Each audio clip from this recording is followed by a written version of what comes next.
السلام عليكم ورحمة الله وبركاته. وعليكم السلام ورحمة الله وبركاته.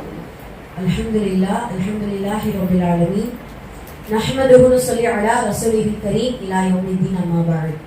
فقد قال الله تعالى في القرآن الكريم والفرقان المجيد: فأعوذ بالله من الشيطان الرجيم بسم الله الرحمن الرحيم.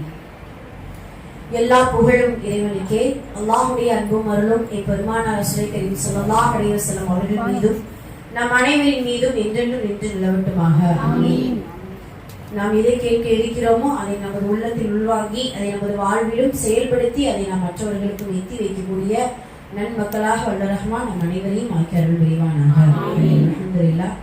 அல்லாஹ்வுடைய கிருபையினால ரொம்ப சிறப்பான ஒரு இஅ்திகாஃப் என்கின்ற ஒரு அமலில் இருக்கிறோம். அல்ஹம்துலில்லாஹ். அல்லாஹ் தஆலா இந்த அமலின் இந்த நற்செயல்களின் மூலமாக நம் அனைவருக்கும் மன நிம்மதியையும் ஹலாலான தேவைகளையும் நாம் எந்த நாட்டத்திற்காக வந்தோமோ அந்த நாட்டத்தின் அடிப்படையில் நற்கூலியையும் நிரப்பமாக இன்மையிலும் மறுமையிலும் நம் அனைவருக்கும் தந்தல் புரிவானாக. அல்ஹம்துலில்லாஹ். அல்லாஹ்வுடைய கிருபையினால காலையிலிருந்து பார்த்தீங்கன்னா இறைவனுக்காக நம்ம அமல் செய்து கொண்டிருக்கிறோம். இறைவனுக்காக அமல் செய்யும் பொழுது கண்டிப்பாக சில விஷயங்கள் நமக்கு இப்பொழுது எழுதப்பட்டு கொண்டிருக்கிறது, எழுதப்பட்டு முடித்திருக்கலாம். ஒன்று என்ன, காலையில் நியத்து வைக்கும் பொழுதே இஹ்லாஸோடு அமல் செய்கிறோம் என்கின்ற நியத்தின் அடிப்படையில் இப்பொழுது இந்த நேரத்துல முடிவு இந்த இஅ்திகாஃப முடித்தாலும் சரி, நடுவில் ஏதாவது ஒரு இடையூறுகள் நடந்தாலும் சரி, இந்த முழு நன்மையும் நமக்கு கிடைத்துவிடும். அது அல்லாஹ் தஆலா காலையில் நியத்து வைக்கும் பொழுதே நமக்கு எழுதி விட்டான். இப்போ நாம பேசிக் கொண்டிருக்கக்கூடியது, செயல்படுத்திக் கொண்டிருக்கக்கூடியது, நற்செயல்களில் ஈடுபட்டு கொண்டிருக்கக்கூடிய குர்ஆன் ஓதும் அல்ஹம்துலில்லாஹ். சில நேரம் நம்ம திக்ர் செய்கிறோம், சில நேரம் அமைதியா உட்கார்ந்து, எல்லாமே இறைவன் நமக்காக கிராமன் காத்திபே என்று சொல்லக்கூடிய ஒரு அழகான எழுத்தாளர்களை கொண்டு பதிவிறக்கம் செய்து கொண்டே இருக்கிறான் இப்பொழுது வரைக்கும். இந்த மஹல்லா, இந்த மஜ்லிஸ் கலைந்து சென்ற பின் அல்லாஹ் தஆலா நாம் கேட்ட அனைத்துமே கபூல் செய்து கொள்வான் இன்ஷா அல்லாஹ். அல்லாஹ் தஆலா இறைவனுடைய பொருத்தத்தை கேட்டிருக்கிறோம். அதே போல சொர்க்கத்தின் மீது பேராமல் கொண்டதன் காரணமாக இங்கு இறைவனுடைய மஜ்லிஸில் தேடி வந்திருக்கிறோம். நரகமே வேண்டாம் இறைவா, நரகத்துடைய அந்த வெப்ப காற்றை கூட நாங்கள் சுவாசிக்காமல் சொர்க்கம் செல்லக்கூடிய பாக்கியம் வேண்டும் என்கின்ற முழு பேராசையோடு வந்ததின் காரணமாக அல்லாஹ் தஆலா நரக நெருப்பிலிருந்து நம் அனைவரையுமே அல்லாஹ் காப்பாற்றுவான் இன்ஷா அல்லாஹ்.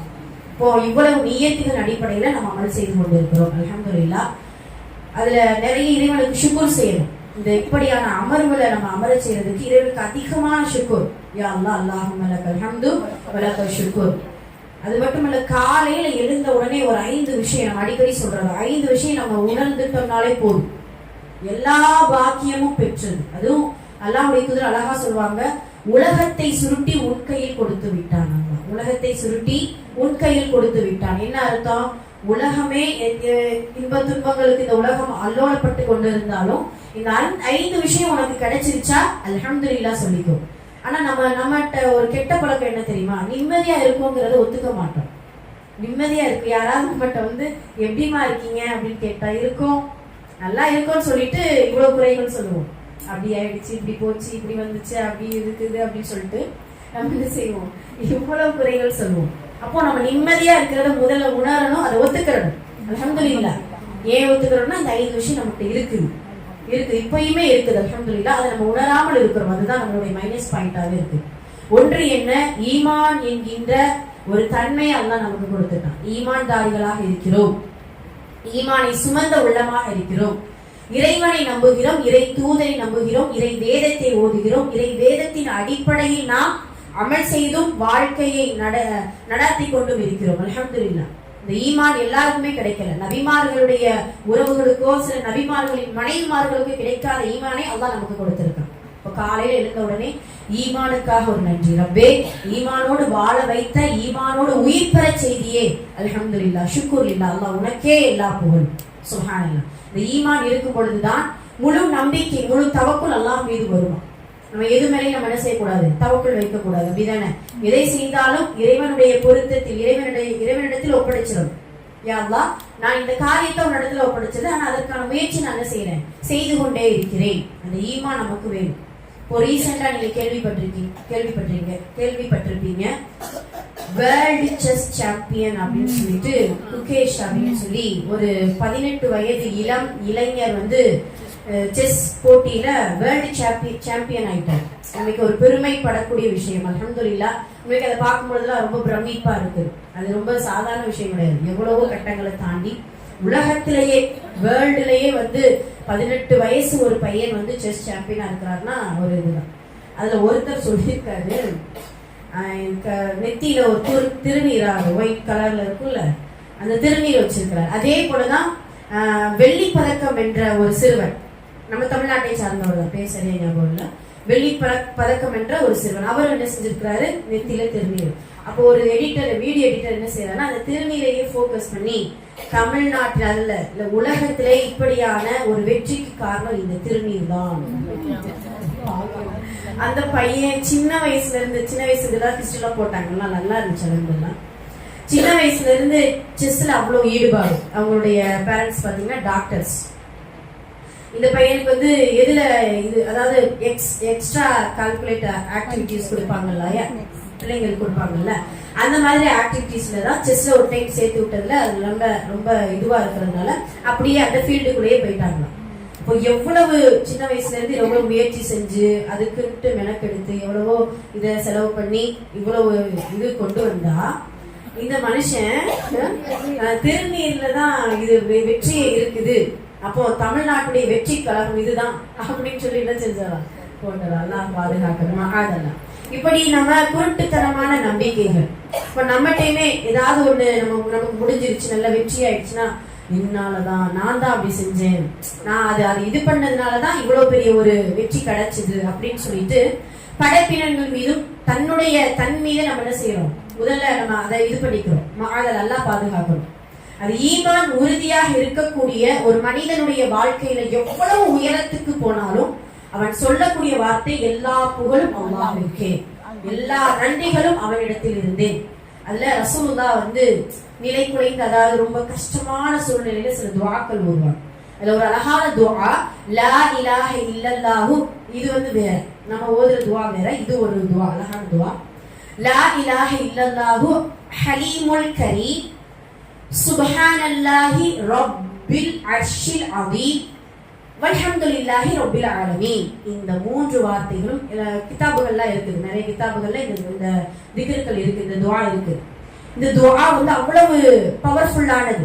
நம்ம ஏதாவது ரொம்ப கஷ்டமா ஈமான் பலகீனப்பட்ட பொழுது, படைப்பினங்களை தேடும் பொழுது, படைப்பினங்களுடைய உதவியை தேடி நாடிக்கொண்டு இருக்கும் பொழுது படைப்பாளருடைய உதவி கிடைப்பதற்கு இந்த துஆ நமக்கு வந்து கை கொடுக்கும். லா இலாஹ இல்லல்லாஹு ஹலீமுல் கரீம் சுப்ஹானல்லாஹி ரப்பில் அர்ஷில் அதீம் வல்ஹம்துலில்லாஹி ரப்பில் ஆலமீன். அழகான வார்த்தை கொண்ட அற்புதமான துஆ. நமக்கு தெரியுங்க, ஹஜ்ஜாஜ் பின் யூசுப் அப்படின்னு சொல்லிட்டு ஒரு கொடுங்கோல அரசன் இருந்தார்.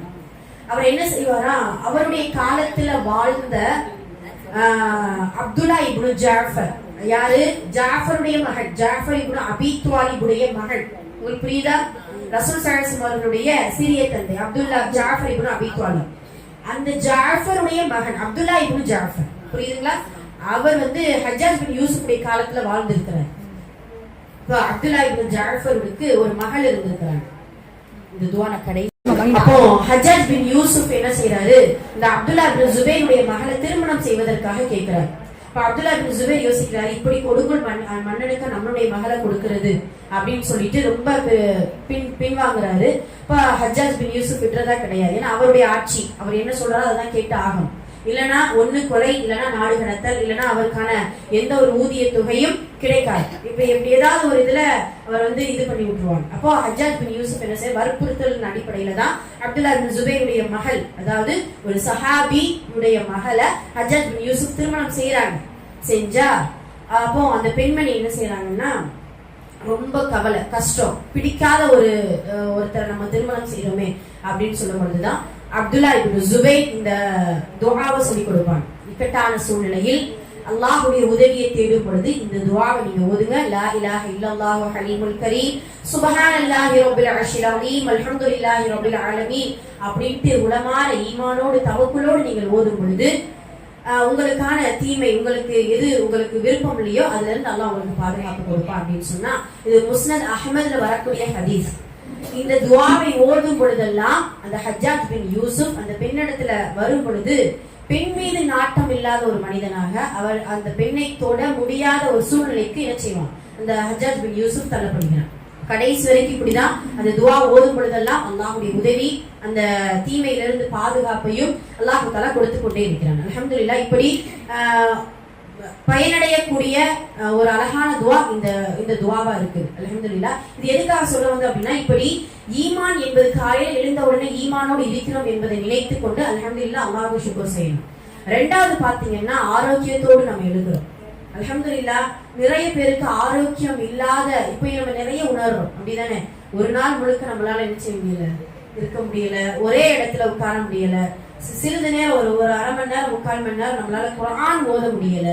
ஆனா அந்த காலத்துல சஹாபாக்கள் நின்று தொழுத இரவு முழுவதும் எப்படி நின்று தொழுது இருக்கிறாங்க. சுப்ஹானல்லாஹ். இரவின் ஒரு பகுதி முழுக்க இறைவன் வணக்கம் தான். பகல் முழுவதும் பாத்தீங்கன்னா இறை பாதையில போறது, ஷஹீத் என்பது ஷஹீத் தஅவா பணி, நல்லுபதேசம் கேட்க சொல்ல, இப்படி இறை பணியில பகல் முழுவதும், இறைவன் வணங்கும் பணியில இரவு முழுவதும் அவங்களுடைய ஓட்டம் அப்படி அல்லாஹ்வுக்கு பிடித்தமான ஒரு ஓட்டமா இருந்துச்சு. ஆரோக்கியம். சுப்ஹானல்லாஹ். அந்த ஆரோக்கியம் எல்லாத்துக்குமே வேணும்.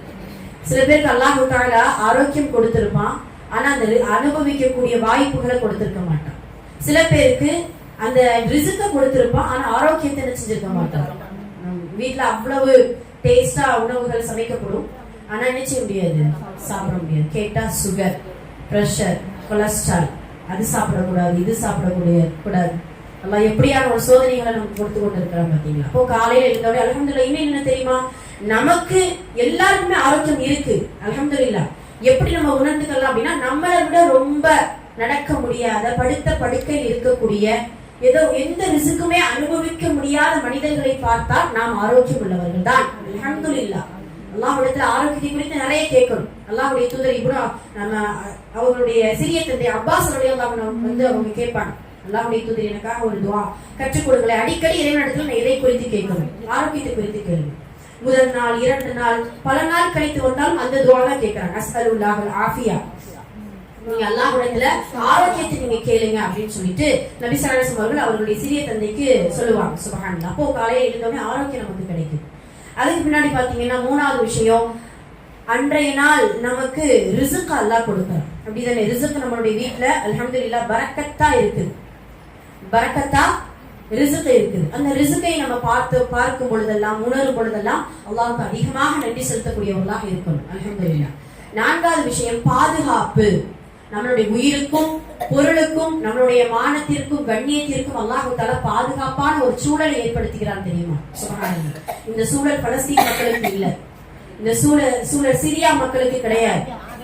எங்கெல்லாம் பலகீனமான முஸ்லிம்கள் இருக்கின்றார்களோ, ஈமானில் பலம் ஆனால் எண்ணிக்கையில் பலகீனம், அவங்கெல்லாம் ஈமான் அவங்களுக்கு அவ்வளவு பலம் இருக்கு, ஆனால் அவர்களுக்கு பாதுகாப்பு கிடையாது. பாதுகாப்பு இல்லையா, அல்லாஹ் கொடுத்த சோதனை, அது ஒண்ணுமே செய்ய முடியாது. அல்லாஹ் தான் அந்த சோதனையில இருந்து தீர்வை அவர்களுக்கு கொடுக்கணும். ஆனா இதுல இருந்து அல்லாஹ் நமக்கு பாதுகாப்பு கொடுத்திருக்கானே, உயிர் பயம் கிடையாது நமக்கு. அதனாலதான் நம்ம வீட்டு வாசல்ல எந்த துப்பாக்கிகளோ எந்த காவலர்களோ கிடையாது. பொருள் பயம் கிடையாது. அல்ஹம்துலில்லாஹ். பொருள் பயமும் கொஞ்சம் கொஞ்சம் அப்பப்ப திருடர்கள் என்ன செய்யறாங்க, வந்து இது பண்ணிட்டு போறாங்க. ஆனா மத்தபடி அந்த அளவுக்கு ரொம்ப வழிப்பறி கொள்ளைக்காரர்களோ தினமும் அப்படியே கையில பிடிச்சுக்கணும் அந்த மாதிரிலாம் கிடையாது. அல்ஹம்துலில்லாஹ். அதே போலத்தான் நம்மளுடைய மானத்திலோ கண்ணியத்திலோ விளையாடக்கூடிய எந்த ஒரு துர்பாக்கிய நிலையும் கிடையாது. அப்போ இதெல்லாம், இந்த பாதுகாப்பான சூழலை காலையில் எழுந்து உணர்ந்தவுடன் அல்ஹம்துலில்லாஹ், அல்லாஹ்விற்கே எல்லா புகழும், லக் அல்ஹம்து வலக ஷுக்ர், இறைவா உனக்கே நன்றிகள் அனைத்தும் அப்படின்னு சொல்லிட்டு நம்ம உணர்ந்து உணரணும். 5வது விஷயம், ரிஸ்க கொடுத்த ரப்புல் ஆலமீன் போதும் என்கின்ற மனதை நமக்கு கொடுத்து விட்டான் என்றால் அதுதான் ஆகச் சிறந்த ஒரு நற்பாக்கியம். ஆனா அது ஒண்ணுதான், இந்த 5 விஷயத்துல 4 பெர்ஃபெக்டா இருக்கும். ஆனா அந்த 5வது விஷயம் தான் கொஞ்சம் அப்பப்ப வருது போகுது, இருக்குது இல்லாம இருக்குது. என்ன எதை கேட்டாலும் வேணும், கொஞ்சம் அது இருந்தா நல்லா இருக்குமே. அதான் நம்ம அடிக்கடி சொல்ற, ஒரு தேவை இன்னொரு தேவையில போய் முடியும். அப்போ போதும் என்ற மனம் நமக்கு கண்டிப்பா வேணும். அது ஈமானுடைய கிளைகளில் ஆகச் சிறந்த கிளை போதும் என்ற மனம் தான். அல்லாஹ்வுடைய அதாவது நபி ஸல்லல்லாஹு அலைஹி அவர்களுக்கும் கொடுக்கப்பட்ட நபிமார்களுக்கே கொடுக்கப்பட்ட ஒரு அற்புதமான ஒரு குணம் என்றால் போதும் என்ற மனம்தான். சுப்ஹானல்லாஹ். அந்த மனம் நமக்கு இருக்குது அப்படின்னா அல்ஹம்துலில்லாஹ் நீங்கள் தான் நர்பாக்கியவான்கள். அல்ஹம்துலில்லாஹ். அப்போ இந்த 5 விஷயமும் காலையில் எழுந்த உடனே இருந்தால் நிம்மதியான வாழ்வு நமக்கு அல்லாஹ் கொடுத்து விட்டான். உலகத்தையே சுருட்டி நம் கையில் கொடுத்து நாம் தான் இந்த உலகத்தில் சுகபோக வாழி அப்படின்னு சொல்லிட்டு நாமளே நினைச்சுக்கலாம். அல்ஹம்துலில்லாஹ். அல்ஹம்துலில்லாஹ். அப்ப அடிக்கடி நம்ம என்னன்னா நிம்மதியா சந்தோஷமா இருக்கீங்களான்னு கேட்டா பரிபூர்ணமா அல்ஹம்துலில்லாஹ் சொல்லக்கூடிய வார்த்தை நமக்கு வேணும். நம்மளுக்கு சொல்லுவாங்க இல்லையா, ஒரு சஹாபியை வந்து கேட்பாங்க எப்படி இருக்கீங்க அப்படின்னு கேட்கும்போது இருக்கும் ஏதோ அப்படி அவங்களுடைய தோலை உலுக்கி சொல்லுவாங்களா, ஏன் இப்படி சொல்றீங்க, அல்ஹம்துலில்லாஹ் சொல்லுங்க, அல்லாஹ் உங்களுக்கு எது உங்களுக்கு கொடுக்காம இருக்கா, ஆரோக்கியத்தை கொடுத்திருக்கா, கண் பார்வையை கொடுத்திருக்கா. எதை நாம் குறைப்படுத்தி சொல்கின்றோமோ அதை கொடுத்த இறைவனை குறைப்படுத்துவது போல அல்லாஹ் பாதுகாக்கணும். அப்ப அதுல இருந்து நம்ம இன்ஷா அல்லாஹ் அத நம்மளுடைய வாயில வரக்கூடிய வார்த்தைகள் எல்லாம் அல்ஹம்துலில்லாஹி அலா குல்லி ஹால் என்கின்ற வார்த்தையோடு இருக்கும். இன்னொன்னு என்ன தெரியுமா, அடிக்கடி எதை பத்தி பேசிக்கிட்டே இருக்கோமோ அது நமக்கு வந்து ஒரு மைனஸ் ஆயிடும். இப்போ நம்ம இந்த மஜ்லிஸை விட்டு போயிட்டோம்னா என்ன பேசுவோம் தெரியுமா, வீட்டு நடப்பு, நாட்டு நடப்பு, அந்த நடப்பு, இந்த நடப்பு, உலக துனியாவை பத்தியே பேசிட்டே இருப்போம். பேச பேச என்ன ஆகும், ஸ்ட்ரெஸ், அதை குறித்து இதை சிந்திக்க அதை சிந்திக்க. அப்போ நம்ம அதிகமா எதை பேசுகின்றோமோ அது பக்கம் தான் மனம் போய்கிட்டு இருக்கு. இப்போ நாம அதிகமா அந்த துன்யாவில இருந்து விலகி இப்போ ஆகிராவை குறித்து நம்ம பேச போறோம். இன்ஷா அல்லாஹ். ஆகிராவை குறித்து பேசும் பொழுதெல்லாம் அல்லாஹ்வுடைய தூதர் சொல்லுவாங்க, யார் துன்யாவை குறித்து பேசிக்கொண்டும் அதன் மீது நாட்டமோடு இருக்கிறார்களோ அவர்களுக்கு 3 இழப்புகள் ஏற்படும். 3 இழப்புகள் ஏற்படும். ஆகிராவை குறித்து, மறுமை குறித்து நம்ம பேச பேச 3 நற்பாக்கியங்கள், 3 நற்செய்திகள் நமக்கு ஏற்படும். ஒண்ணு என்ன தெரியுமா, ஆகிராவை குறித்து நம்ம பேச போறோம் இன்ஷா அல்லாஹ். அந்த 3 நற்செய்தி நமக்கு இப்ப இருக்கு இன்ஷா அல்லாஹ். ஒன்று என்ன தெரியுமா, வறுமை என்கின்ற அச்சம் நமக்கு இருக்காது. வறுமை வந்து விடுமோ என்கின்ற பயத்தை அல்லாஹ் தஆலா நம்முடைய உள்ளத்திலிருந்து எடுத்துருவோம். அதே துன்யாவை குறித்து நம்ம பேசிட்டே இருந்தோம்னா அந்த வறுமை என்கின்ற பயம் வந்துருமோ, அதாவது அது அந்த இல்லாம ஆயிடுமோ, நம்மளுடைய பொருளாதாரம் போயிடுமோ அப்படிங்கிற அந்த அச்சம் என்ன செய்யுமா, துன்யாவை குறித்து பேசிக் கொண்டிருக்கும் பொழுது வந்து கொண்டே இருக்கும். அதே இது ஆகிராவை குறித்து பிரிச்சு எழுதிக்கிறோம். ஆகிராவை குறித்து நம்ம அதிகமா பேசும் பொழுது 2வது நற்செய்தி என்ன தெரியுமா, ரொம்ப ரொம்ப ரொம்ப நமக்கு யூஸ்ஃபுல்லானது. சிதறி கிடக்கக்கூடிய காரியங்களை எல்லாம் ஒரே நேரத்தில் முடிக்கக்கூடிய வாய்ப்பை நமக்கு கொடுப்பான். சுப்ஹானல்லாஹ். இத்தனை காரியங்கள் நமக்கு இருக்குது, இத்தனை கடமைகள் நமக்கு இருக்குது. அல்லாஹ் நாடுனா ஒரே நேரம் தான் எல்லாம் கூடி கைகுடியும். சுப்ஹானல்லாஹ். எல்லா தேவைகளும், வரன்களோ இல்ல வேலை வாய்ப்புகளோ இல்ல நிம்மதி, என்னென்ன நம்ம தேவையோடு இருக்கிறோமோ அது எல்லாம் அல்லாஹ் நினைத்தால், ஆகிராவை குறித்து அதிகமாக எண்ணம் கொண்டால். ஏன் இப்படி சிதறிய காரியங்கள் சிதறின மாதிரி இருக்கு அப்படின்னா, துன்யாவை குறித்து தான் இப்போ வரைக்கும் நம்ம அதிகமா பேசிக்கிட்டே இருக்கோம். துன்யாவை குறித்து தான் யோசிச்சுக்கிட்டே இருக்கோம். இந்த உலகத்துல எப்படி வாழ போறோம், என்னமோ 1000 வருஷம் வாழ்ற மாதிரி நம்மளுடைய செயல்கள் எல்லாம். இந்த உலகமே நிரந்தரம் போல நம்மளுடைய இது எல்லா ஏற்பாடுகள் என்ன, அதனுடைய அந்த போக்கு என்ன, எல்லாம் அப்படிதான் இருக்குது. நம்ம எல்லா செயல்பாடுகளும் எல்லாருடைய செயல்பாடுகளும் அப்படிதான் இருக்கு. நல்லா பாதுகாக்கணும். அப்போ ஆகிராவை குறித்து பேசும் பொழுது நம்மளுடைய காரியங்களை எல்லாம் ஒரு சேர இன்ஷா அல்லாஹ் நிறைவேற்றக்கூடிய பாக்கியத்தை அல்லாஹ் கொடுத்துருவோம். அதே போல 3வது ஆகிராவை குறித்து நம்ம அதிகமாக பேசும் பொழுது நமக்கு கிடைக்கக்கூடிய பாக்கியம் என்ன அப்படின்னா, உலகம் நமக்கு சரணடைந்து விடும். உலகத்துடைய அடிமையாக இருப்பதை விட உலகத்தை நாம் அடிமையாக்கி கொள்ளலாம். அவ்வளவுதான். உலகத்தின் அடிமை நம்ம என்ன செய்யக்கூடாது, இருக்கவே கூடாது. அல்லாஹ்வுக்கு மட்டும்தான் அடிமை. அல்லாஹ் படைத்த எந்த படைப்புகளுக்கும் நாம் அடிமையாக இருக்கவே கூடாது. சில பேர் பொருளாதாரத்திற்கு அடிமை, சில பேர் பதவிகளுக்கு அடிமை, சில பேர் புகழுக்கு அடிமை, சில பேர் அன்புக்கு அடிமை. இந்த அடிமைகள் எல்லாம் ஒரு நாள் கைவிடப்படுவார்கள்.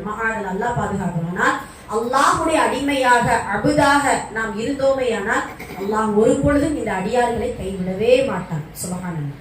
அப்போ ஆகிராவை குறித்து பேசும் பொழுது உலகம் நமக்கு அடிபணியும். துன்யாவை குறித்தே பேசிக் கொண்டிருந்தால் உலகத்திற்கு நாம் அடிபணிந்து விடுவோம். அதுதான் அதற்கும் இதற்குமான வித்தியாசம். இப்போ நம்ம ஆகிராவை குறித்து, மறுமை குறித்து நம்ம பேச போறோம். சுப்ஹானல்லாஹ். எத்தனை முறை கேட்டாலும் அந்த மறுமையின் மீது, அந்த மறுமை குறித்த சிந்தனை அடிக்கடி நம்ம கேட்டுக்கிட்டே இருக்கணும். ஏன்னா நிரந்தரம் இல்லா ஒரு உலகத்திற்கு பயணிக்க நாம் எப்பொழுதுமே தயாரா இருக்கணும்.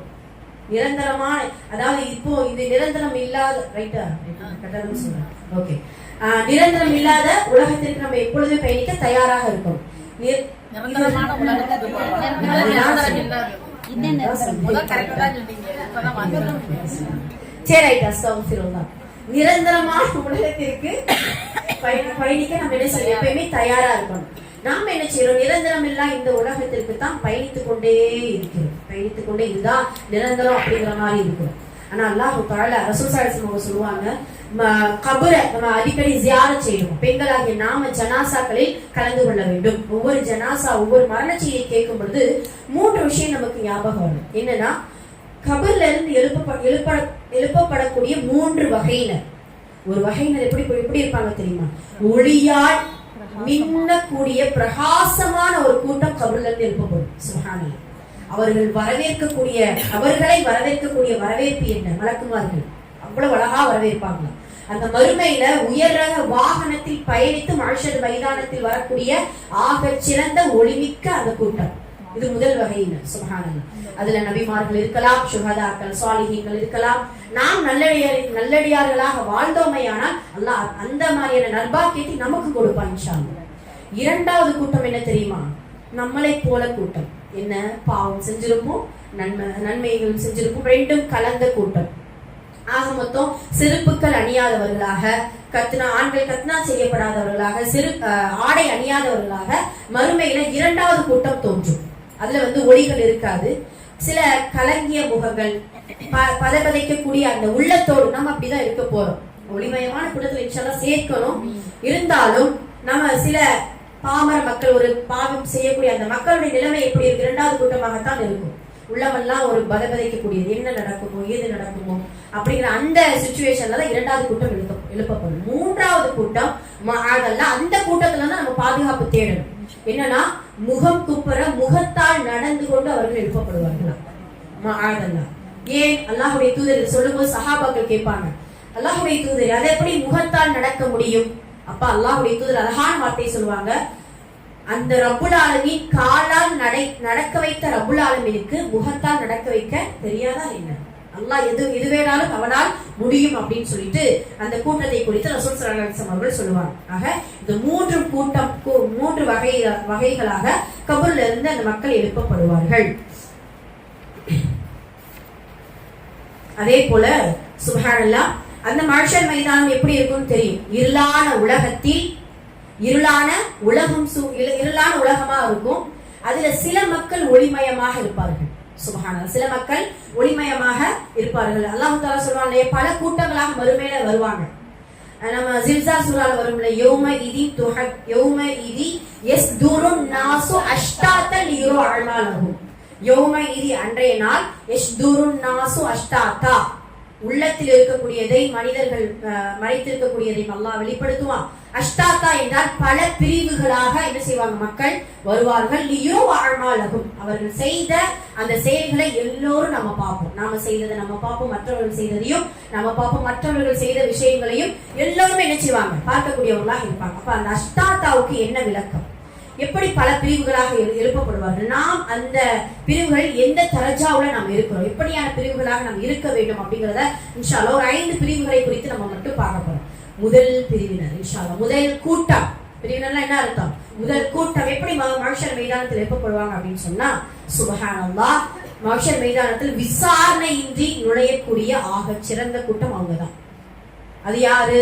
அதுக்கான சில நிபந்தனைகள் இருக்குதா? வணக்க வழிபாடுகள் இருக்குதா? இருக்குது. ஒரே ஒண்ணு இருந்தா போதும். என்னன்னா, நம்ம சொன்னோம் இல்லையா, என்ன இந்த உலகத்துல லாபம் நஷ்டம் கஷ்டம் எது வந்தாலும் தவக்கல்து அலல்லாஹ், அந்த வார்த்தை மட்டும் உயிரோட்டமாக உள்ளத்தில் ஆழ பதிவிறக்கம் இருந்தால் அப்படியான அந்த கூட்டத்திற்கு, அந்த மனிதனுக்கு அல்லாஹ் விசாரணைன்னு சொர்க்கத்தை கொடுத்துருவான். அவங்க சகுனம் பார்ப்பதிலையோ, குறி பார்க்கிறதுலையோ, நல்ல நேரம் கெட்ட நேரம் பார்க்கிறதுலையோ, இல்ல மனிதன் என்ன சொன்னாலும் அவன் வழியில் போவதிலையோ, அது மனம் நாடாத, இறைவன் என்ன கொடுத்தாலும் மின் ஷர்ரி கைரிஹி மினல்லாஹி தஆலா, முஜ்மல்ல படிச்சிருக்கோம் இல்லையா, முஃபஸ்ஸல்ல படிச்சிருக்கோம் இல்லையா, எது நன்மையோ தீமையோ ரப்பே உன்னிடத்திலிருந்து வருவது, அது போக்குறதும் அதை இருக்க செய்வதும் அது உன்னுடைய இல்முல உள்ளது அப்படின்னு சொல்லிட்டு தவக்கல்து அலல்லாஹ் என்கின்ற முழு பொறுப்பு சாட்டுதல் யாருடைய உள்ளத்துல இருக்குதோ அப்படியான கூட்டத்தை அல்லாஹ் விசாரணையிட்டு என்ன செய்வோம்? நமக்கு சொர்க்கத்தை கொடுப்பான். விசாரணை ரொம்ப கடுமையா இருக்கும். நம்ம நினைக்கிறோம் அஸ்ஹாபுல் மைமனா, வலது புறத்தார், முந்தியவர்கள். முந்தியவர்கள் வலதுபுறம் இது எல்லாருமே பாத்தீங்கன்னா விசாரணையின் நுழையக்கூடிய பட்டியல்ல இருப்பாங்க. விசாரணை நினைக்கும் பொழுது நம்ம சாதாரணமா நினைக்கிறோம். இப்போ நம்ம மதரசாவுக்கு கொஸ்டினுக்கே நம்ம படாத பாடு, அந்த கேள்விக்கே படாத பாடு பட்டுட்டு தான் இருக்கோம். அல்லாஹ் வைக்குவாரு. நம்ம எப்போ விவரம் தெரிஞ்சு அல்லாஹ் தாலா நமக்கு தொழுகையை கடமையாக்கி நன்மை தீமையை பிரித்தறியக்கூடிய ஆற்றலை அல்லாஹ் கொடுத்துட்டானோ அப்பொழுது இருந்து நமக்கு விசாரணை ஆரம்பம். அப்போ இருந்து ஒரு 60 வருஷம் நமக்கு ஆயுள் காலத்தை கொடுக்கறானா, 80 வருஷம் கொடுக்கறானா, 80 வயசு வரைக்கும் ஒவ்வொரு மணி துளிக்கும் விசாரணை உண்டு. இரண்டாவது கூட்டம் அதுதான். முதல் கூட்டம் விசாரணை நுழையக்கூடிய கூட்டம். இரண்டாவது கூட்டம் என்ன தெரியுமா? லேசான விசாரணை. எப்படி இந்த கூட்டத்துல நம்ம என்ன செய்யணும்? இன்ஷா அல்லாஹ் விசாரணையில சொர்க்கம் சொல்லக்கூடிய பாக்கியத்தை எல்லாருக்குமே கொடுக்கணும். இருந்தாலும் ஒரு சாய்ஸ்ல விட்டோம்னு நினைச்சுக்கோங்களேன், லேசான ஒரு கூட்டம். சுபஹானல்லாஹ். இது என்ன செய்வாங்க தெரியுமா? அல்லாஹ் தஆலா அந்த மனுஷன் முன்னாடி நிப்பான், எல்லா விசாரணைக்காக நிப்பான். பார்த்தா மலக்குமார்கள் அப்படியே அவனுடைய அந்த பட்டோடைய கொண்டு வந்து சட்டை நினைச்சுவாங்க போடுவான். அதை பார்த்த உடனே அப்படியே அவனுடைய மனசு பயப்படும். பயந்த முகத்தை பார்த்த அந்த ரப்புல் ஆலமீன் கேட்பானா, ஏன் பயப்படாத, நீ என்ன செஞ்ச தெரியுமா? இந்த உலகத்துல பாவம் செய்யும் பொழுது நான் பாவம் செஞ்சுட்டேன்ட்டு நீ பயந்த, அதுல உன்ன கண்டிப்பா நமக்கு இருக்கணும். நம்ம பாவம் செஞ்சுட்டு என்ன செஞ்சிருவோம் தெரியுமா? தௌபா இருக்குல்ல, அதை அப்படி பாத்துக்கலாம் அப்படின்ட்டு நாம நினைக்கிறோம். அதெல்லாம் பாவம் செய்தால் ஒரு முக்மினுடைய உள்ளமும் கண்களும் கலங்க வேண்டும். அதுதான் தௌபாவுக்கான ஒரு அடையாளம். அதுதான் பாவம் செய்து விட்டோமே என்கின்ற ஒரு அச்சம். இப்போ அல்லாஹ் சொல்வானா, பாவம் செஞ்சுட்டேன்ட்டு நீ உலகத்துல பயந்த அந்த பயத்தின் முகம் இப்பொழுது உன்னிடத்தில் தெரிகிறது. லேசான விசாரணை கூட உன்னிடத்தில் கிடையாது. எல்லாம் மன்னிச்சுட்டேன் போ, எல்லாம் மன்னிச்சுட்டேன் போ. அப்போ நாம நினைக்கிறது எப்படி இருக்கணும்? நம்ம பாவம் செய்யும் பொழுது, எல்லாருமே பாவம் செய்யக்கூடியவர்கள் தான். பொய்யும் பாவம் தான், பெரும் பாவம் தான், எல்லாமே சின்ன சின்ன பாவங்களும் ஒரு பாவம் தான். இப்போ அதை செய்யும் பொழுது ஐயோ இப்படி செஞ்சிட்டோமே, சரி இப்படி செஞ்சிருக்க கூடாது, இனிமே இந்த பாவத்தை மறுபடியும் இந்த வாய்ப்பு கிடைச்சா நம்ம என்ன செய்யக்கூடாது அப்படின்னு சொல்லிட்டு அந்த அச்சமும் பயமும் இறைவனை குறித்த அந்த விசாரணையுடைய எண்ணமும் இருந்தால் அல்லாஹு தஆலா லேசான விசாரணையின் பொழுது கூட அல்லாஹ் நம்மை மன்னித்து விடுவார். இது இரண்டாவது கூட்டம். மூன்றாவது கூட்டம் தான் துருவி விசாரணை. அல்லாஹ் பாதுகாக்கணும். துருவி விசாரணை செய்யக்கூடிய ஒரு கூட்டம். எப்படி துருவி விசாரிப்பா? நம்ம சொன்னோம் இல்லையா, எப்பொழுது பாலிகான பருவம் அடைந்து விட்டோமோ அந்த பருவத்திலிருந்து நம் கபருக்குழிக்குள்ள போகிற வரைக்கும் இருக்கக்கூடிய எல்லாத்திலையும் அல்லாஹ் தஆலா துருவி விசாரிப்பா. A to Z. எப்படி சம்பாதிச்ச, எப்படி செலவு பண்ண, உன்னுடைய கல்வியை கொண்டு எப்படி அமல் செய்த, உன்னுடைய வாழ்நாளை எப்படி கழித்தாய், இளமை பருவத்தை எப்படி கழித்தாய், கொடுத்த ஆயுள் காலத்தை எந்த முறையில நீ கழித்தாய் அப்படின்னு சொல்லிட்டு ஒவ்வொரு அசைவுக்கும், ஒவ்வொரு செயலுக்கும், ஒவ்வொரு நாளுக்கும், நிமிடத்திற்கும், மூச்சிற்கும் அல்லாஹ் துருவி விசாரிப்பான். அந்த விசாரணை இருக்கக்கூடிய கூட்டத்தில் நல்லா எல்லோருமே பாதுகாக்கணும். இன்ஷா அல்லாஹ். அல்லாஹ் தஆலா பாவம் செய்யக்கூடிய வழிகளையும் காட்டிய ரப்புல் ஆலமீன் அந்த பாவத்தை போக்கக்கூடிய வழிகளையும் நற்செயல்களையும் நமக்கு கொடுத்திருக்கிறார். அதனால அதை தேடி இன்ஷா அல்லாஹ் ஓடக்கூடியவர்களாக இருக்க வேண்டும். அந்த துருவி விசாரணை செய்யக்கூடிய அந்த கூட்டத்திலிருந்து அல்லாஹ் நம் அனைவரையும் பாதுகாப்பானாக, நம் குடும்பத்தார்கள் அனைவரையும் அல்லாஹ் பாதுகாப்பானாக. நான்காவது பாத்தீங்கன்னா அதுதான் ரொம்ப மோசமான கூட்டம். அல்லாஹ்வே கேவலப்படுத்தக்கூடிய கூட்டம். அந்த மக்களை பார்த்து என்ன செஞ்சிருவான்? அல்லாஹ் எல்லாருக்கும் முன்னாடியும் அவர்களுடைய தவறுகளை அம்பலப்படுத்தி விடுவான். அவர்கள் தான் யாரு? துரோகம் செய்பவர்கள். எல்லா துரோகம் என்பது மனிதனுக்கு மனிதன் மட்டும் கிடையாது, இறைவனுக்கும் நம்மளுக்கு கொடுக்கக்கூடிய பொறுப்புகளுக்கும் சில நேரம் துரோகம் செய்து விட்டோமே ஆனால் மகாதல்லா. இப்போ உதாரணமாக கணவன் மனைவி, கணவனுக்கு தெரியாமல் மனைவி துரோகம் செய்தாலும் சரி, மனைவிக்கு தெரியாமல் கணவன் துரோகம் செய்தாலும் சரி, அந்த துரோகம் செய்யக்கூடிய அந்த செயலின் காரணமாக அல்லாஹ் மறுமையில் எல்லோரும் முன்னாடியும் அவர்களை இழிவுபடுத்தி விடுவான். மகாதல்லா. அதே போலதான் நமக்கு கொடுக்கப்படக்கூடிய பொறுப்புகள் எல்லாருக்குமே அல்லாஹ் தஆலா ஒவ்வொரு பொறுப்பை கொடுத்திருக்க. குல்லுக்கும் ராஇ வ குல்லுக்கும் அன் ரஇயதிஹி, அதாவது குல்லுக்கும் ராஇ குல்லுக்கும் மஸ்ஊலுன் அன் ரஇயதிஹி, அதாவது ஒவ்வொருவரும் பொறுப்பாளர்கள். அந்த பொறுப்பை குறித்து மறுமையில கேள்வி கேட்கப்படுவார்கள். அதுல எந்த ஒரு துரோகமும் அதுல நம்ம என்ன செய்யக்கூடாது? இன்ஷா அல்லாஹ் செய்யக்கூடாது. அப்படிங்கறதுல நம்ம ரொம்ப கவனமா இருக்கும். நமக்கு ஏதாவது ஒரு பதவி கொடுத்திருக்கிறாங்க, ஏதாவது ஒரு பொறுப்பு கொடுத்திருக்கிறாங்க அப்படின்னு சொன்னா அதுல நல்ல முறையில் நடந்து கொள்ள வேண்டும். இது நான்காவது கூட்டம். ஐந்தாவது ஒரு கூட்டம் இருக்குது. சிறு பாவங்களை அல்லாஹ் விசாரிப்பான். நம்ம அப்போ சொன்னது லேசான பாவம் விசாரிக்காம அல்லாஹ் மன்னிச்சுட்டான். இங்க சிறு பாவத்தை அல்லாஹ் கொஞ்சம் கொஞ்சமா விசாரிக்கும் பொழுது அந்த மனிதனுடைய உள்ள கொஞ்சம் பயப்படுமா, ஐயோ அல்லாஹ் கொஞ்சம் கொஞ்சமா விசாரிக்க ஆரம்பிக்கிறானே, நம்மளுடைய அவ்வளவுதான், நம்மளுடைய நிலைமை முடிஞ்சிருச்சு அப்படின்னு சொல்லும் பொழுதுதான் அல்லாஹ் சொல்வானா, நம்ம சொல்லுவோமே ஆயிஷா ரலியல்லாஹு அன்ஹா சொல்ல அந்த வார்த்தை தான் ரசூல் ஸல்லல்லாஹு அலைஹி வஸல்லம் ஆயிஷாமா கேட்பாங்க, சின்ன சின்ன பாவம் செய்யக்கூடிய மனிதனுடைய நிலைமை தான் என்ன அப்படின்னு கேட்கும் பொழுதுதான் அல்லாஹ் விசாரணை செய்வான். ஆனால் இந்த உலகத்தில் உன்னை மறைத்து மன்னித்தது போல் இந்த வறுமை உலகத்தில் உன்னை நான் மறைத்து மன்னித்து விடுகிறேன். ஆனா அதுல என்ன நம்ம கவலைப்படக்கூடிய விஷயம்னா, சின்ன சின்ன பாவத்திற்கு விசாரணை செய்யும் பொழுது நம்மளுடைய உள்ளம் அவ்வளவு பயப்படுமா. அந்த பயம் அந்த மனுஷன் மைதானத்துல ஏற்படக்கூடாது. ஏன்னா அந்த சின்ன சின்ன பயம், சின்ன சின்ன பாவம் கூட அந்த மனுஷன் மைதானத்துல எப்படி வேணா நம்மளை மாத்திரலாம். மகாதல்லா அல்லாஹுடைய ரஹ்மத் இருந்தால் அல்ஹம்துலில்லாஹ். அல்லாஹுடைய ரஹ்மத்து இல்லாம நம்ம சிறு பாவங்களோடு ஏதாவது அதிகமான பாவங்களை சேர்த்து விட்டோமே ஆனால், அல்லாஹுடைய தூதர் அழகான உதாரணம் சொல்லுவாங்க இல்லையா, ஒரு ஊர்ல குச்சி எடுத்துட்டு வாங்கன்னு சொன்னா ஒரு எல்லாரும் என்ன செஞ்சிருவாங்க, குச்சி எடுத்துட்டு வந்தா ஒரு பெரும் மலையா போயிடும்.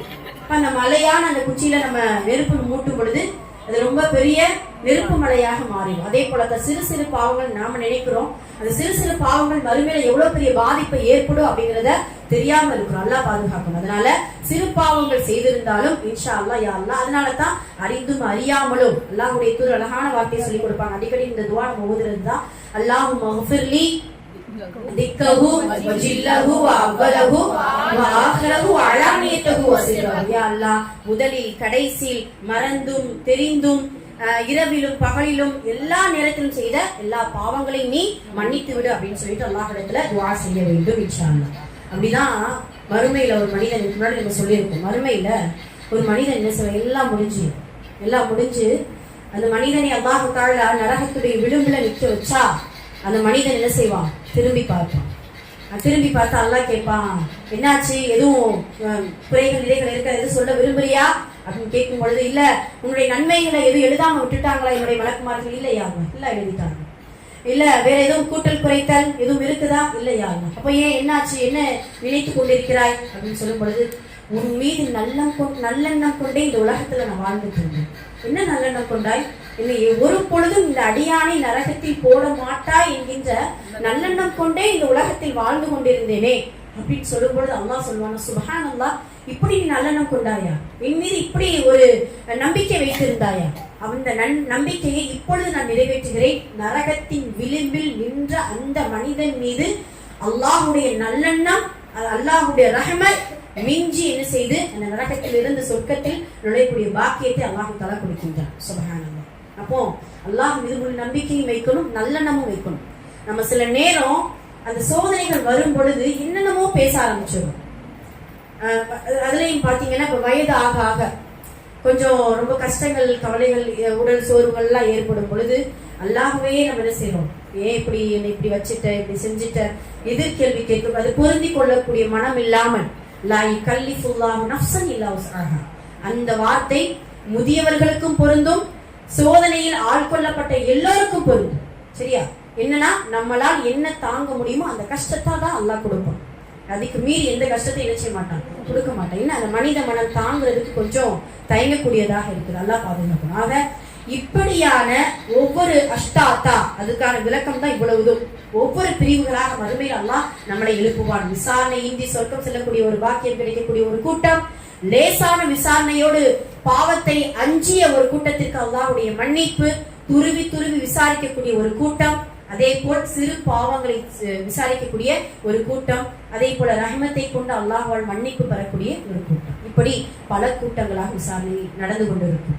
நாம இந்த இடத்துல ஒரே ஒரு விஷயத்தை மட்டும் ஆணித்தனமா கவனிக்கணும். என்னன்னா, மறுமைய வெற்றி கொள்ள வேண்டும் என்றால் இந்த உள்ளத்தை சரி செய்யணும். இந்த உள்ளம் தான் எல்லாத்திற்குமே காரணம். ஈமானை சுமப்பதும் இந்த உள்ளம் தான், ஈமானில் பலகீனமாகி விடு என்று சொல்வதும் இந்த உள்ளம் தான். அப்போ இந்த உள்ளத்துல கல்புன் சலீம் அப்படின்ட்டு ஒரு அழகிய உள்ளம் உண்டு. அந்த உள்ளத்தை குறித்து நம்ம நிறைய இறைவனிடத்துல துஆ செய்யணும். இந்த கல்புன் சலீம்னா என்ன அர்த்தம் அப்படின்னா, கல்புனா உள்ளம், சலீம் என்றால் அடிப்பணியும் உள்ளம். ரப்பே, இந்த உலகத்துல நீ என்ன கொடுத்தாலும் நான் ஏத்துக்கிறேன். ஏன், மறுமைக்காக நான் வாழ்கிறேன். இந்த உலகத்துல எவ்வளவு கஷ்டத்தை கொடுத்தாலும் நான் பொருந்திக்கிறேன். ஏன், சொர்க்கத்தை நான் அடைய வேண்டும் என்கிற பேராவல் கொண்டு நான் வாழ்கிறேன். இந்த உலகத்தில் இந்த ஒரு எந்த உறவுகள் எப்படி நினைத்தாலும் உன்னுடைய வழியில் நடந்து கொண்டேதான் இருப்பேன். இந்த வழியில் யார் குறுக்கிட்டாலும் அவர்களை தூக்கி எறிவதற்கு நான் தயங்க மாட்டேன். ஏன் என்றால் உறவுகளை விட மனிதர்களுடைய அந்த அவர்களுடைய அந்த புகழை விட உன்னை பார்க்க வேண்டும் என்கின்ற அந்த பாக்கியம் எனக்கு வேண்டும். அதனால நான் என்ன செய்யறேன், இன்ஷா அல்லாஹ் கல்புன் சலீம், உனக்காக நான் அடிபணியக்கூடிய ஒரு மனிதனாக இந்த உலகத்தில் வாழ்கிறேன் அப்படின்னு சொல்லிட்டு. கல்புன் சலீம்னா என்ன அர்த்தம்? அடிமையான ஒரு உள்ளம். இந்த அடிமையான உள்ளம் எப்படி இருக்கும் தெரியுமா? இந்த உள்ளத்துடைய அடையாளங்கள் இருக்கு.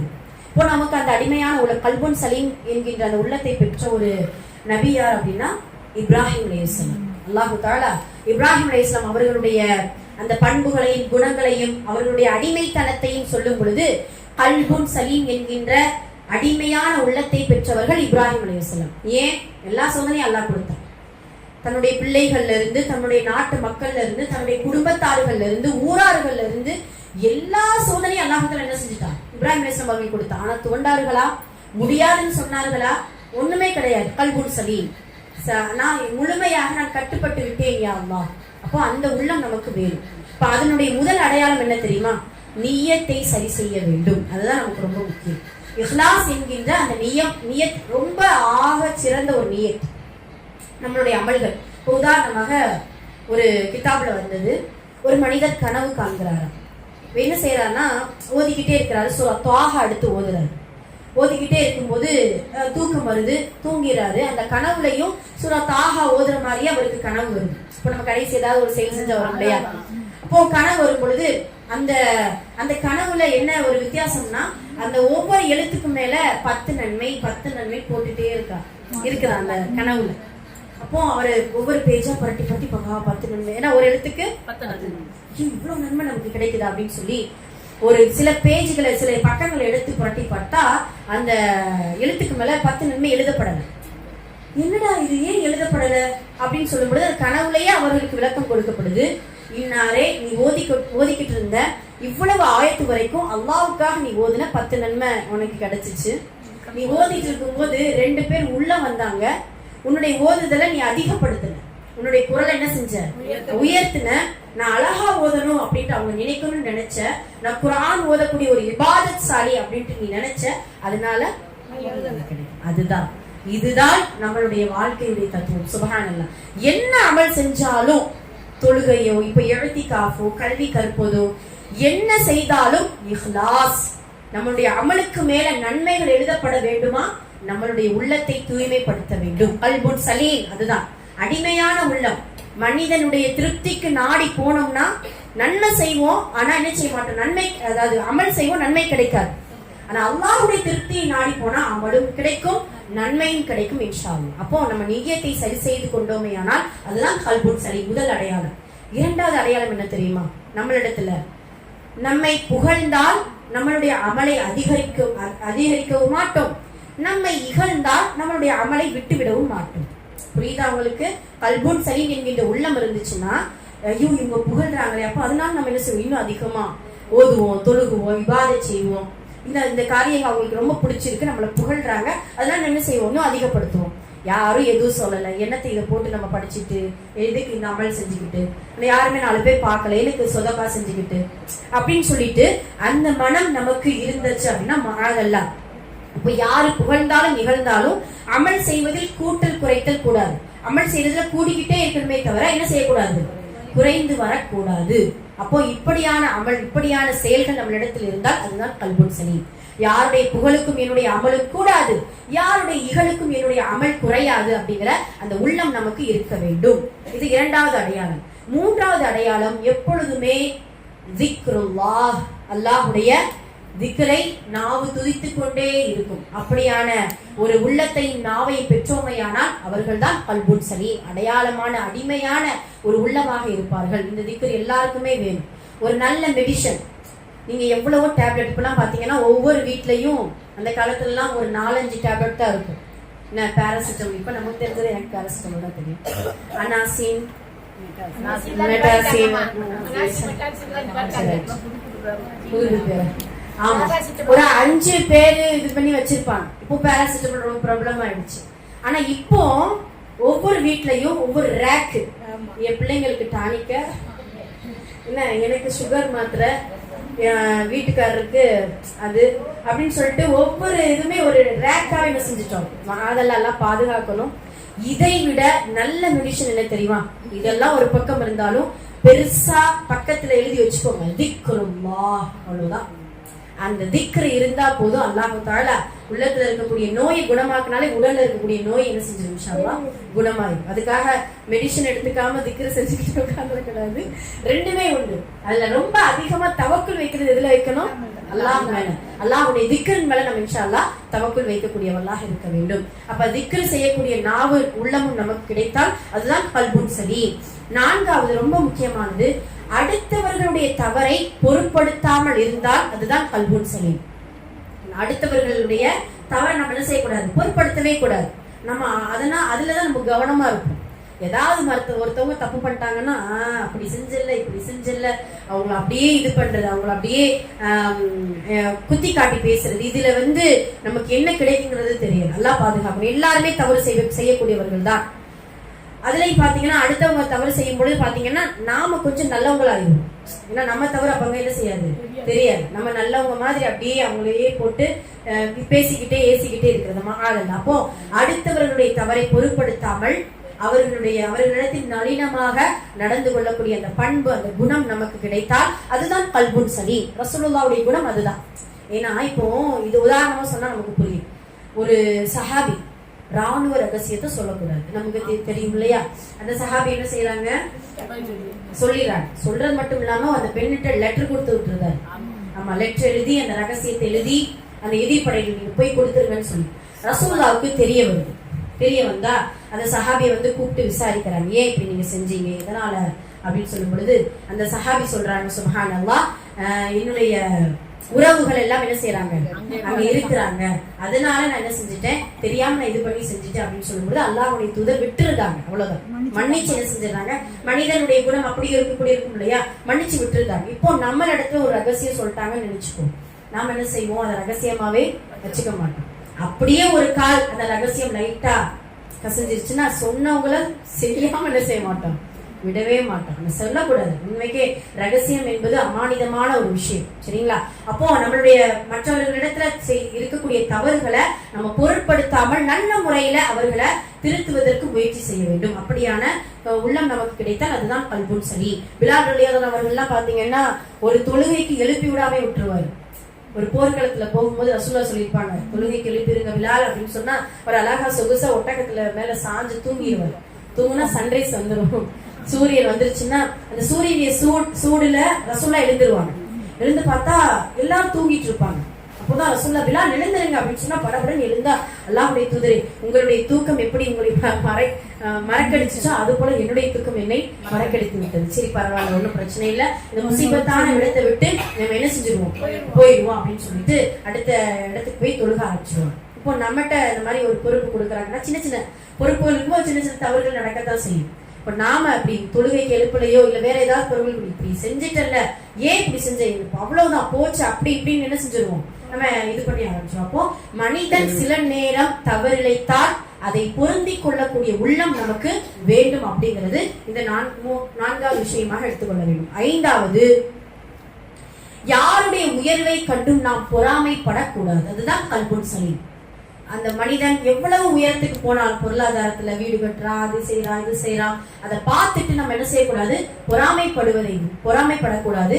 அவர்களுக்காக அதிகமா நம்ம என்ன செய்யணும், இன்ஷா அல்லாஹ் துஆ செய்யக்கூடியவர்களாக இருக்க வேண்டும். இந்த பண்புகள் நம்முடைய உள்ளத்தில் இருந்தால் அதுதான் கல்புன் சலீம். அந்த கல்புன் சலீமான உள்ளம் தான் மறுமையில் வெற்றி பெறும். அந்த மறுமையில முதல் கூட்டத்தில் விசாரணைக்கு சொர்க்கம் செல்லக்கூடிய கூட்டத்தில் இந்த கல்புன் சலீம் என்கின்ற அந்த உள்ளம் பெற்ற மனிதர்களும் இன்ஷா அல்லாஹ் இடம்பெறுவார்கள். அல்ஹம்துலில்லாஹ், துன்யாவுடைய பேச்சுகள் எல்லாம் பேசினோமே, அதிகமா பேசணும் அப்படின்னா அதுல இருக்கக்கூடிய மோகம் தான் அதிகமா வரும். இப்படியான ஆகிராவுடைய பேச்சுக்களை அதிகமாக பேசக்கூடியவங்களா இருக்கணும். அதுலயும் முக்கியமா மறுமையில் அல்லாஹ் நம்மளை இப்படி எல்லாம் விசாரிப்பான், இந்த விசாரணைக்கு நம்ம சரியான முறையில பதில் சொல்லணுமே என்கின்ற அந்த எண்ணம் இருந்தால் பொது பாவங்கள் குறைந்துவிடும். நற்செயல்களை இன்ஷா அல்லாஹ் அதிகப்படுத்திடுவோம். இந்த உலகத்துல என்ன நடந்தாலும் பொருட்படுத்த மாட்டோம். யார் நம்மளை இகழ்ந்தாலும் புகழ்ந்தாலும் கண்ணியப்படுத்தினாலும் படுத்தலனாலும் பரவாயில்ல, அல்லாஹ்வுடைய திருப்பொருத்தத்தை நாடியே நம்மளுடைய உள்ளமும் நம்மளுடைய செயல்களும் இன்ஷா அல்லாஹ் செல்லும் அப்படிங்கிறத உணர்ந்து கொள்ளலாம். அல்ஹம்துலில்லாஹ். இன்னைக்கு நம்ம எதை கேட்டோமோ அதன்படி நடக்க அல்லாஹ் நம் அனைவருக்கும் தௌஃபீக் செய்வானாக. அல்ஹம்துலில்லாஹ். கல்புல் சலீம் என்கின்ற உயர்ரகமான அடிமையான அல்லாஹ்வுக்கு மட்டும் அடிமையான உள்ளத்தை நம் அனைவருக்கும் தந்தல் புரிவானாக. மறுமை குறித்த விஷயத்தை அதிகமாக பேசக்கூடிய உள்ளத்தையும் நாவையும் நம் அனைவருக்கும் தந்தல் புரிவானாக. அதே போன்று நல்லறங்கள் எங்கெல்லாம் பேசப்படுமோ செயல்படுத்தப்படுமோ அந்த நன்மையான மஜ்லிஸில் அமர்ந்திருக்கக்கூடிய பாக்கியத்தை வல்ல ரஹ்மான் நம் அனைவருக்கும் தந்தல் புரிவானாக. இக்லாசோடு அமல் செய்யக்கூடிய பாக்கியத்தையும் தந்தல் புரிவானாக. நிம்மதியான வாழ்வையும் நற்பாக்கியத்தையும் இவ்வுலகிலும் மறுமையிலும் நம் அனைவருக்கும் நிரப்பமாக தந்தல் புரிவானாக. ஆமீன். அகுலு கௌலி ஹாதா அஸ்தக்ஃபிருல்லாஹ் லனா வ லக்கும் வ ஆஹிரு தஅவானா அல்ஹம்துலில்லாஹி ரப்பில் ஆலமீன். அஸ்ஸலாமு அலைக்கும் வ ரஹ்மத்துல்லாஹி வ பரகாத்துஹு.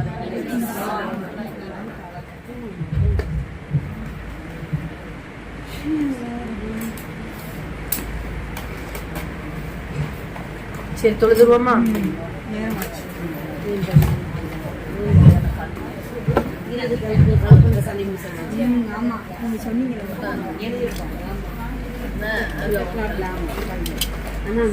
சரி எந்திரிங்க, தொழுதுருவோம். அசருக்கு ரொம்ப லேட் ஆயிடுச்சு, எந்திரிச்சுக்கோங்க சீக்கிரம். இது எடுத்து வச்சிருக்கோமா?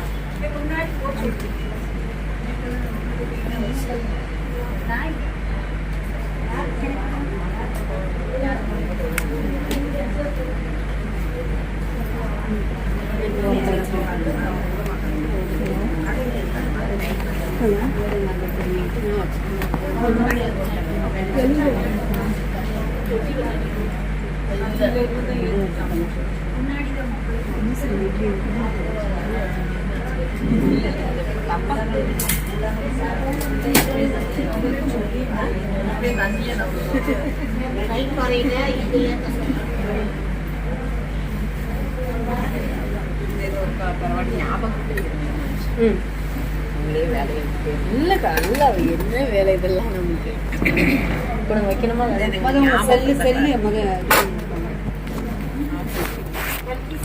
ஆமா ஆஃப் பண்ணவே இல்லை போ ஓடுது பாரு. அம்மா கால்